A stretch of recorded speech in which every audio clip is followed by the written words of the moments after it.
So today we're going to learn how to use the crop tool in Photoshop. So before I begin, I need to open a photo that I would like to use. So I'm going to click open and then find wherever the image is saved on my computer. So I know I saved it on the desktop. I'm going to open my image and it's going to take me to this screen. The crop tool will be on your left side. It's going to look like two intersecting lines that make a square. It will also say crop tool when you hover over it. So I'm going to click that. You will see some lines around your photo. You can click and drag any of these lines to freely move around your crop area.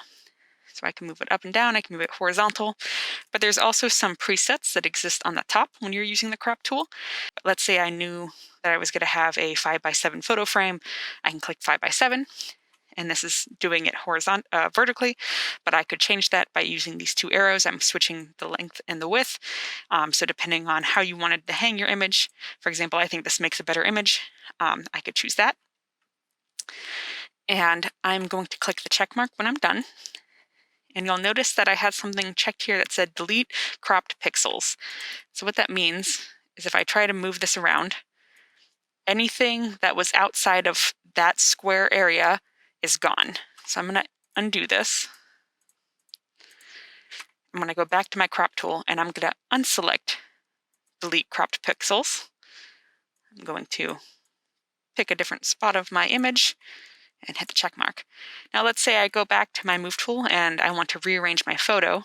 Now when I do that, it retained the rest of the photo instead of deleting it.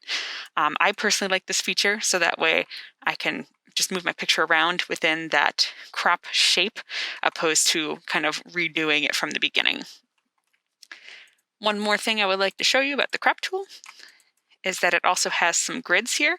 So right here next to the gear is a little checkerboard, and you can add a grid to your crop area. So this might be helpful to you to line certain things up to your liking.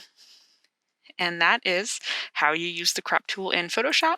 Once you cropped your picture, you're happy with it, you hit the check mark, and if you wanted to save, you can go to File, Save As, and a PSD file is an editable Photoshop file, so if you wanted to come back and edit, or you can go down to a JPEG or a PNG if you just wanted to save this photo to either share on social media accounts or to print out.